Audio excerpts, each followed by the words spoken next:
What if the power plants of the expos functioned completely differently than we are told today?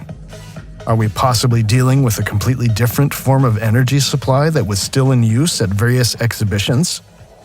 In any case, the speed at which the supposed power stations were removed is suspicious. This also befell other buildings and power plants that aren't associated with the expos.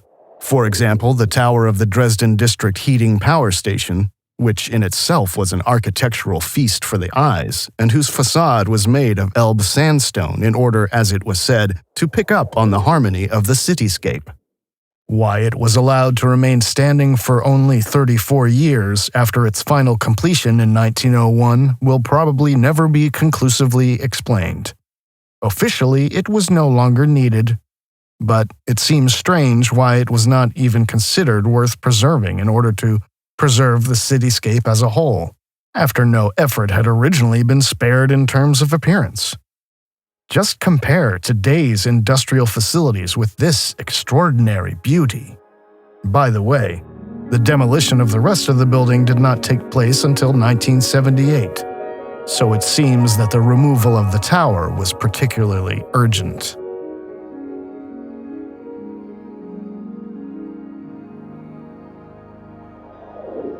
Exposition Universelle, Paris, France, 1889. Most of the buildings of the Paris Expo of 1889 were located on military or municipal land and were demolished shortly after the end of the exhibition. Only the Eiffel Tower remained, although 11 years later another exhibition was held, and it seems completely nonsensical to rebuild everything again for this. The second exhibition in 1900 was also strongly criticized as it had not been as impressive as its predecessor. This may have been primarily due to the fact that most of the old structures had already been razed to the ground and the new buildings looked primitive in comparison. It was of great importance for the cabal to gain control of Paris. The French Revolution, or the Age of Revolutions, followed destruction of the Old World. They concluded the events that today's historians refer to as the General Crisis. The General Crisis is a term that describes the period of widespread conflict that destabilized Europe from the early 17th century to the early 18th century.